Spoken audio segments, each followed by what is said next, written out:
Fala, fala galerinha! Esse é o seu canal História na Telinha e eu sou o professor Valdemir. Antes de iniciarmos a nossa aula e sabermos qual o assunto de hoje, já sabe, se inscreva no canal se ainda não for inscrito. Se você gostar do conteúdo, curta, comente, compartilhe o conhecimento. E o nosso tema da aula é a Era Vargas. Hoje nós vamos falar sobre um presidente que governou o Brasil por um grande tempo, por um grande período, que marcou a história, né? Ele divide opiniões de historiadores e pesquisadores. Para uns, foi um grande desenvolvedor do Brasil. Para outros, ele foi um verdadeiro tirano, um ditador. Para você verá quando a gente terminar nossa aula. A Era Vargas. Getúlio Vargas conseguiu destacar-se na cena política nacional e por isso a primeira fase de governo dele na chefia da República, entre os anos de 1930 e 1945, ficou conhecida como Era Vargas. É um período que se prolonga, né, dura 15 anos. Ele esteve 15 anos no poder. Getúlio Vargas, esse moço aí. Há também historiadores que admitem que a Era Vargas compreende todo o período do primeiro governo até o fim do segundo governo de Getúlio Vargas, entre 1930 a 1945 e 1951 a 1954, né? E aqui você tem Getúlio Vargas conversando com populares, muito provavelmente órfãos, né? Você tem uma freira aqui, talvez órfão, ou simplesmente alunos de alunas, né, de um colégio de freiras. No entanto, é mais aceito denominar Era Vargas somente o período que vai de 1930 a 45, devido à centralidade da figura de Vargas nessa época. Essa centralidade da imagem de Vargas ocorreu, sobretudo, durante o chamado Estado Novo, quando conquistou a alcunha de Pai dos Pobres, por meio da massiva propaganda do Departamento de Imprensa e de Propaganda, o DIP, e também por causa da popularidade alcançada pela legislação trabalhista. Então foi um presidente que conseguiu a simpatia dos trabalhadores, porque foi o primeiro a implementar uma legislação que olhava para essa categoria. E aqui você tem trabalhadores homenageando Vargas na esplanada de Castelo em 1940, Rio de Janeiro, certo? Onde você pode ler nessa faixa: o trabalhador também tem o seu lugar no Estado Novo. O movimento político de 1930. Agora nós vamos ver como foi que Vargas chegou ao poder. A ascensão de Getúlio Vargas à presidência do país em 1930 ocorreu devido à cisão, ou seja, ao rompimento político entre as oligarquias estaduais. Nas eleições para a presidência da República em 1930, em março daquele ano, concorriam o candidato situacionista de São Paulo, Júlio Prestes, e o então presidente da oligarquia dissidente do Rio Grande do Sul, Getúlio Vargas. E aqui você tem os cartazes, né, eleitorais de ambos os candidatos da época. Você tem aqui à esquerda o de Getúlio Vargas e à direita o de Júlio Prestes. Para presidente, Getúlio Vargas. Para vice, João Pessoa. Isso mesmo, o mesmo nome da capital paraibana que nós vamos falar já já. A Aliança Liberal era a coligação, né, deles. O governo que virá restabelecer a paz com a anistia, ou seja, perdão para todos, e garantir a opinião do povo com a liberdade das urnas. Já no cartaz de Júlio Prestes, você podia ler: votar em Júlio Prestes é manter a unidade nacional. Vote em Júlio Prestes e Vital Soares, o vice. Foi declarado oficialmente vitorioso no pleito eleitoral o candidato paulista Júlio Prestes, que também era apoiado pelo então presidente da República, Washington Luiz. Washington Luiz é esse aqui à esquerda e Júlio Prestes, como já vimos, é esse aqui à direita. A Aliança Liberal, que impulsionava a candidatura de Getúlio Vargas, reclamava do resultado das eleições, considerado na época, fraudulento. Era comum haver fraudes, né, nas apurações eleitorais. Apesar disso, a princípio, a Aliança Liberal não exigiu que Getúlio Vargas se tornasse presidente. Essa exigência somente foi feita com o atentado e assassinato do candidato do candidato à vice-presidência João Pessoa no dia 22 de julho de 1930. O que acontece? Aqui na Paraíba, João Pessoa, que era pertencente a famílias oligarcas, né, de poucos grupos políticos que dominavam a Paraíba, ele começou a implementar várias políticas que visavam a modernização da administração pública aqui no estado. Ele era presidente do estado, cargo que hoje corresponde a governador do estado. E aí ele começou a ter antipatia dessas outras oligarquias com as quais ele rompeu. Foi passando o tempo, até que ele durante esse ínterim, ele começa a utilizar o jornal oficial do estado, a União, como um porta-voz de ataques, né, a várias dessas lideranças oligarcas, principalmente a família Dantas, entre eles João Dantas. Até que um dia o escritório de João Dantas é arrombado, os documentos são apreendidos ninguém sabe ainda quem teria arrombado o escritório de João Dantas, que era advogado e era inimigo político, por assim dizer, de Getúlio Vargas, de João Pessoa, certo? E ninguém sabe ao certo se foi a mando de João Pessoa ou não. O fato é que a polícia teve acesso aos documentos encontrados no escritório de João Dantas e esses documentos tiveram seu conteúdo exposto no jornal A União. Então tinha várias coisas ali, certo? Tinha, por exemplo, algo que ligava João Dantas ao cangaço sertanejo. Tinha poemas para sua namorada, a então professora Anaíde, na época, certo? Poemas pessoais. E aí, essa publicação gerou, junto com a insatisfação da perseguição política sofrida por João Dantas, gerou um sentimento de revolta, certo? E de tirar satisfações. Então, como ele sabia que João Pessoa se encontraria em Recife para visitar um amigo que tinha passado que se recuperava de uma cirurgia, ele foi encontrá-lo numa doceria, né, uma confeitaria chamada Glória, e lá ele desceria um tiro a queima-roupa em João Pessoa, e João Pessoa morreu.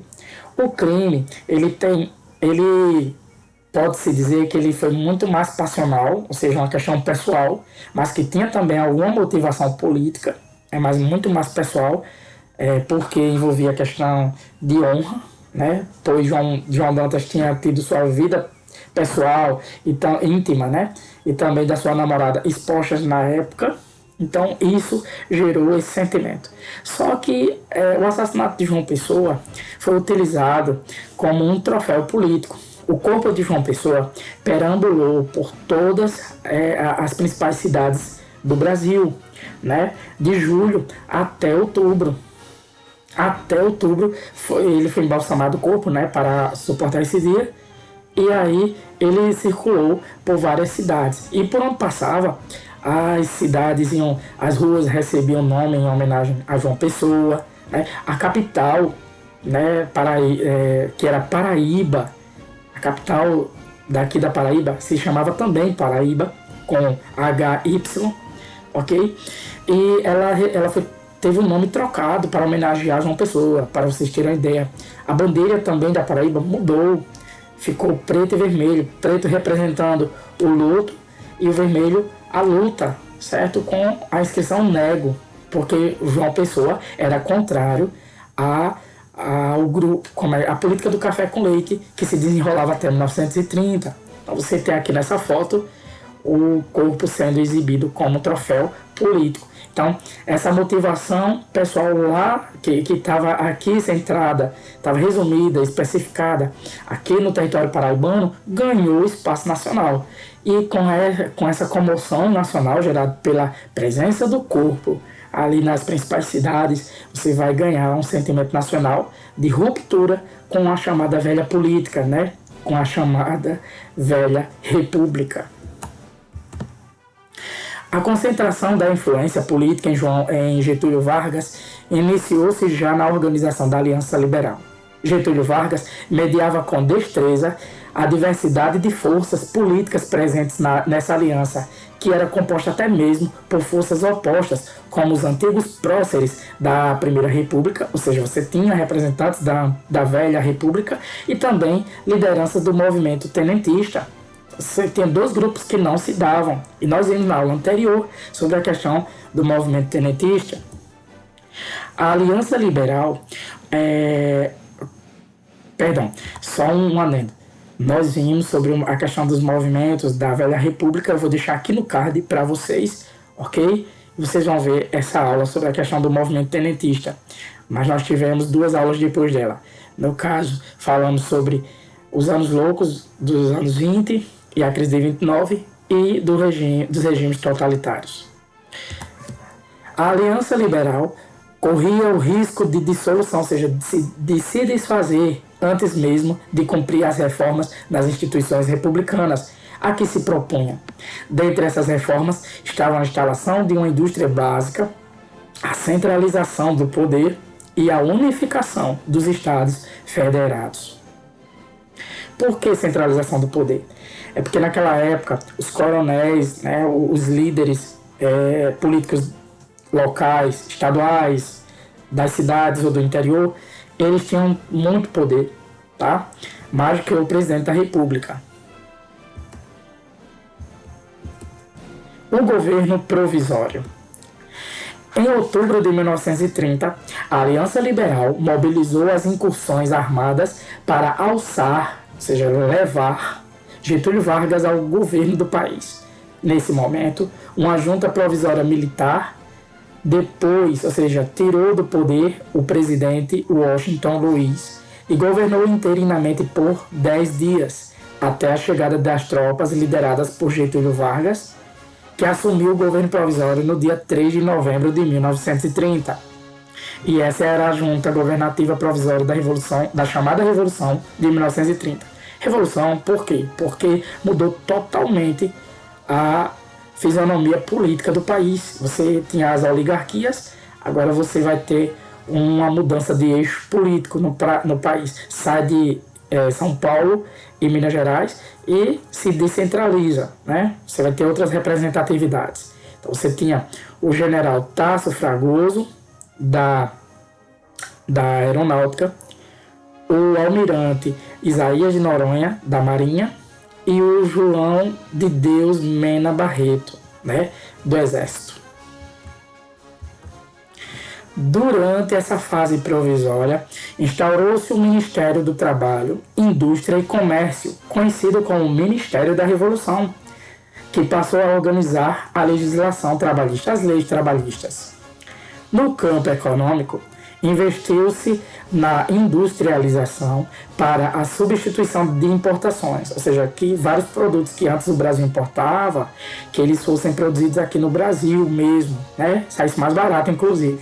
No entanto, a produção cafeeira continuou a ser protegida pelo governo. Aqui você tem uma foto da fábrica de tecidos, né, na época. O principal objetivo das políticas adotadas a partir desse período foi o fortalecimento do Estado, alcançado por meio da concentração de poderes por Getúlio Vargas. O governo constitucional.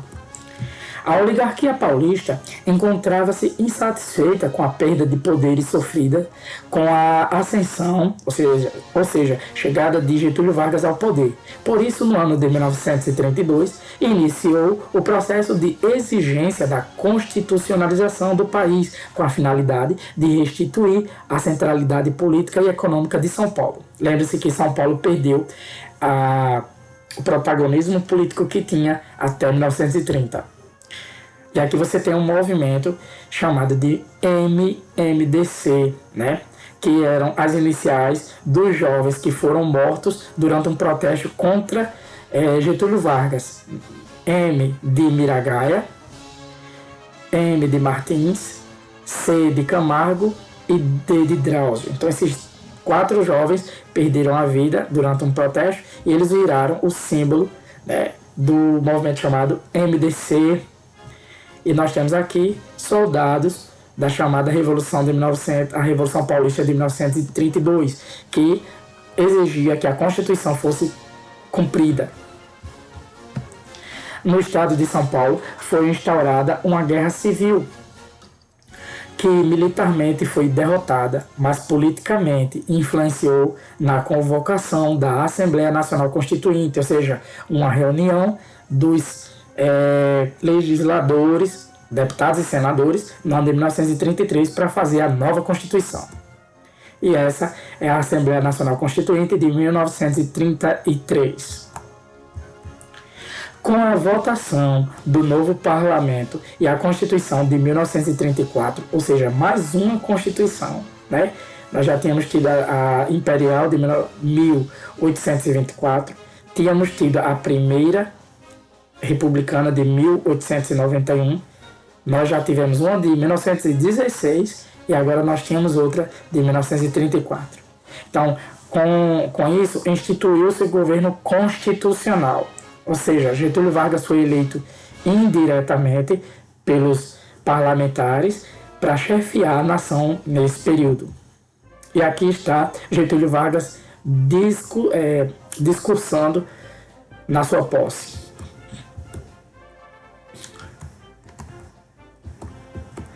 Durante o governo constitucional de Getúlio Vargas, foram realizadas a implementação do Código Eleitoral, ou seja, da lei, né, para se votar, a representação classista no Congresso e a criação do Departamento de Propaganda e Difusão Cultural, DPDC. O Código Eleitoral previa o voto direto, ou seja, o cidadão votava no seu candidato, e também o voto feminino, que era novidade na época. A representação classista, assim, vou mostrar aqui, o voto feminino, conquista da época, né, de Getúlio Vargas, 1934.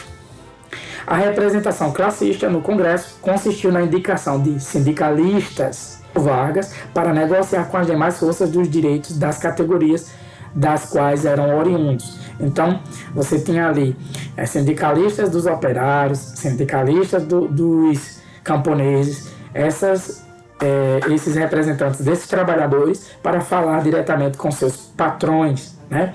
E assim, Vargas detinha ao mesmo tempo prestígio sobre os patrões e sobre os empregados. E o DPDC, ou seja, o Departamento de Propaganda e Difusão Cultural, realizou a promoção e censura da produção cultural do país, de acordo com a política do regime. Vale lembrar que nessa época, nomes como Monteiro Lobato e Graciliano Ramos foram censurados, sofreram censura, porque eles não concordavam com o governo de Getúlio Vargas. A fase constitucional também foi marcada por conflitos políticos, destacando-se os dissídios, ou seja, as disputas entre a frente de esquerda da Aliança Nacional Libertadora, ANL, e a Ação Integralista Brasileira, AIB, grupo de extrema-direita, na verdade um grupo fascista brasileiro. Aqui você tem a propaganda massiva para mostrar, veja que semelhança também com os regimes totalitários, né? O grande pai, olha o destaque dele, crianças, o futuro, então sempre aquela exaltação ao líder político. Então, nessa época de Getúlio Vargas, você tinha essas duas forças aí antagônicas, o fascismo, com a Aliança Integralista Brasileira, certo? Era fascista, tinha como lema Deus, Pátria e Família. O grande líder era Plínio Salgado e eles eram anticomunistas. Já a ANL, Aliança Nacional Libertadora, era comunista. O lema era Pão, Terra e Liberdade. O líder era Luiz Carlos Prestes e eles eram antifascistas. E anticapitalistas também, né? A instabilidade política do governo constitucional foi utilizada por Vargas como subterfúgio para a instauração da ditadura do Estado Novo. Estavam previstas eleições para a presidência da República para o ano de 1938. Em 1937, iniciaram as campanhas dos candidatos para o pleito. Getúlio Vargas não se candidatou, porém articulava modos de permanecer no poder por meio de golpe de Estado, já que a reeleição na época não era permitida. Desde a Revolta Comunista de 1935, que foi um movimento militar, militares comunistas, que se levantaram contra o governo de Vargas e foram derrotados por ele. A perseguição aos comunistas e às ideias de esquerda asseverou-se. E a ameaça comunista foi utilizada como mote, ou seja, como lema para a decretação para a decretação do Estado Novo, um período ditatorial mesmo. A Ação Integralista Brasileira forjou um documento, ou seja, eles falsificaram um documento chamado de Plano Cohen, que dizia que os comunistas pretendiam estimular insurreições no Brasil, dividir o Brasil para conquistá-lo. Só que o que se tem um pouco de verdade nessa história toda aí é que a União Soviética já tinha os seus agentes infiltrados. Você tinha Luiz Carlos Prestes, que era comunista. Toda essa galera aí, eles queriam, de certa forma, levar o Brasil ao comunismo. Então, o perigo havia. Só que esse documento foi declarado falso depois. Esse documento, evidentemente falso, foi veiculado nas mídias de massa, que era o rádio, jornais na época, e utilizado para decretar o estado de guerra. A decretação do estado de guerra viabilizou o fechamento do Congresso. Com ele, Getúlio Vargas pôde fechar o Congresso e instaurou uma nova Constituição de teor autoritário, efetivando-se assim o golpe de 1937 em 10 de novembro. Certo? Então, mais uma Constituição você vai ter aí em 1937. Essa Constituição que dava plenos poderes a Getúlio Vargas. Dissolvidos o Senado e a Câmara, promulgada a nova Constituição, presidente Getúlio Vargas falará hoje às 20 horas pela rádio para todo o país. Instalou-se o Senado Federal.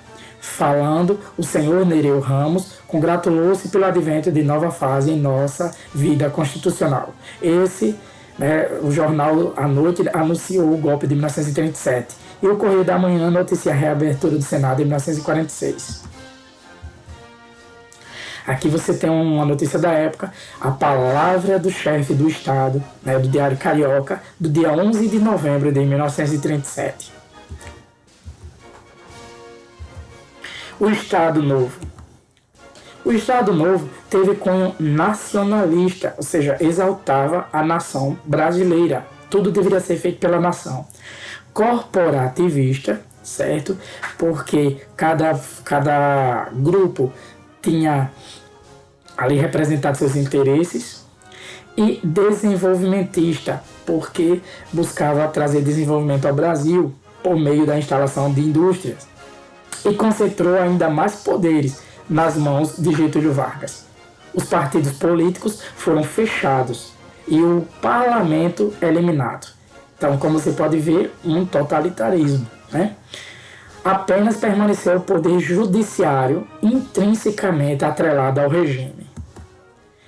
A centralização política no poder executivo federal também foi simbolizada pela cerimônia cívica da queima das bandeiras estaduais em dezembro de 1937. Como você pode ver aqui, as bandeiras estaduais foram queimadas como símbolo de uma nova era.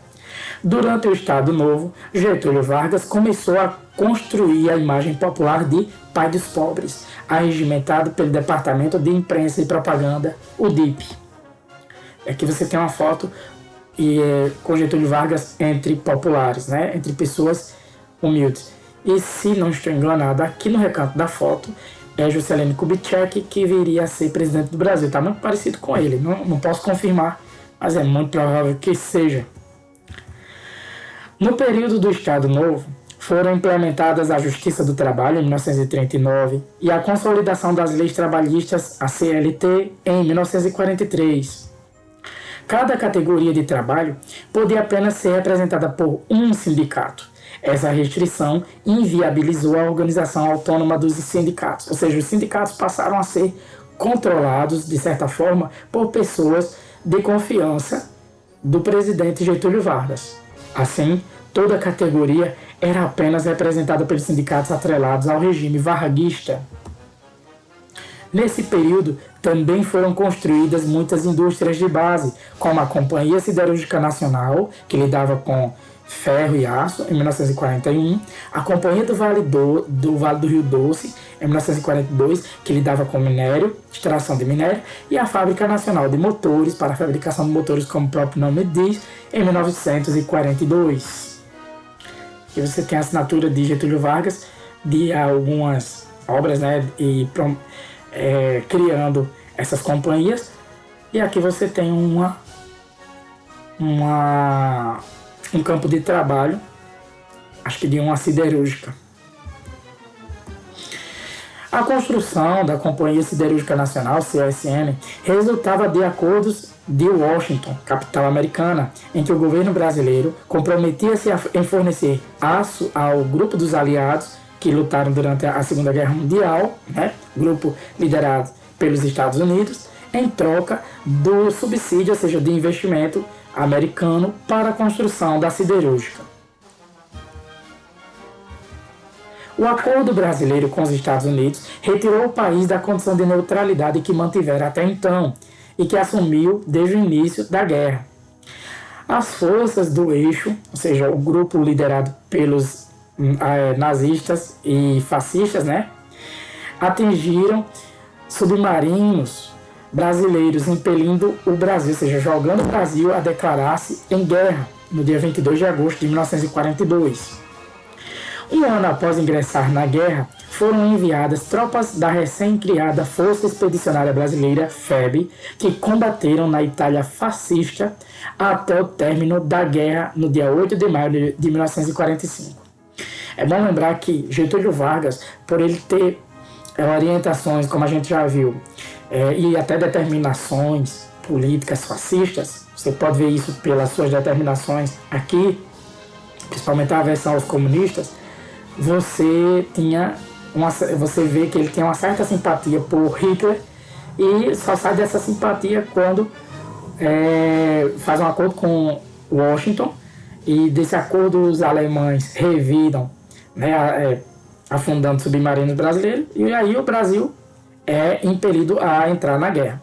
E aqui você tem os chamados pracinhas, que eram soldados brasileiros enviados na época. Então eles eram muito... O brasileiro, ele é muito caricato, né? Ele é muito folclórico, né? É brincalhão.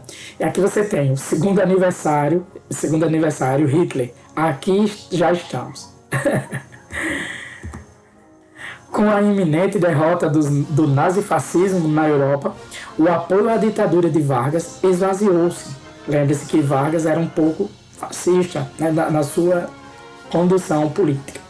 Iniciavam-se medidas liberais com o fim da censura à imprensa, como o fim dessa censura, a construção de partidos nacionais e a previsão de eleições diretas para o cargo de presidente da República e demais cargos políticos.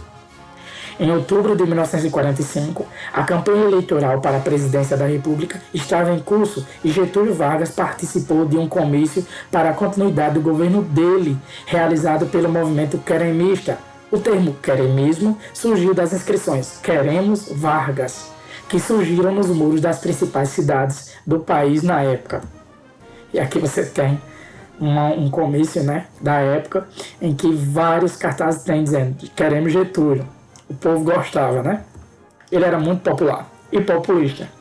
O crescimento desse movimento atemorizava a oposição ao regime varguista. Desse modo, o ministro da Guerra, Góes Monteiro, esse moço aí, destituiu Getúlio Vargas do governo do país. Assumiu interinamente o cargo o presidente do Supremo Tribunal Federal, José Linhares, esse rapaz aí, até ocorrerem as eleições e o candidato eleito, o general Eurico Gaspar Dutra, tornar-se presidente. Assim, encerrou-se o Estado Novo. Eurico Gaspar Dutra, presidente Dutra. Getúlio Vargas assumiu o cargo de deputado federal. Após o fim do Estado Novo, né? Com o fim do mandato de Dutra, Getúlio governou novamente o país entre os anos de 1951 a 1954, dessa vez respaldado pelos votos diretos. Em 1954, já envolto em muitas denúncias e também muito desgastado, com um tiro no peito, Vargas tirou a própria vida. Na carta de despedida havia a famosa frase: "Saio da vida para entrar na história". E isso era Getúlio Vargas no segundo período em que veio a governar. E uma notícia da época, né, do Globo: suicidou-se o senhor Getúlio Vargas. O chefe do governo desfechou um tiro no coração nos seus aposentos. E aqui está o corpo. O velório de Getúlio Vargas foi algo impressionante em termos de comparecimento de público. Muita gente, principalmente os populares, chorando a sua morte. Bom, vamos fazer um resumo do que nós vimos? Em 1930, nós tivemos a morte de João Pessoa, a junta militar provisória assumindo, o início do governo provisório, né, a Revolução de 1930, a criação do Ministério do Trabalho, Indústria e Comércio. Em 1933, tivemos a Assembleia Nacional Constituinte, né, os parlamentares reunidos para fazer a Constituição de 1934. Em 1934, nós tivemos a Constituição, o início do governo constitucional de Vargas e a concessão do direito ao voto feminino. Em 1935, tivemos aquele levante de militares comunistas para derrubar o governo varguista, só que eles foram derrotados, a intentona comunista. Em 1937, tivemos outra Assembleia Nacional Constituinte e nós tivemos aí uma Constituição autoritária voltada para Vargas. Em 1939, tivemos a criação da Justiça do Trabalho. Em 1941, tivemos a criação da Companhia Siderúrgica Nacional, CSN. Em 1942, tivemos a criação da Companhia do Vale do Rio Doce e a Fábrica Nacional de Motores. Em 1943, tivemos a promulgação da Consolidação das Leis Trabalhistas, CLT. E em 1945, tivemos a destituição do poder de Getúlio Vargas. Aí em 1951, tivemos a volta dele ao poder e em 1954, o seu suicídio. Bom, galera, essa foi nossa aula. Eu espero que vocês tenham gostado. Se gostaram, curtam e comentem. Compartilhem o conhecimento. Se ficou alguma dúvida, já sabe, volta o vídeo, pausa e veja com atenção, certo? Estudar sempre é preciso. Um forte abraço, fica com Deus e tchau, tchau.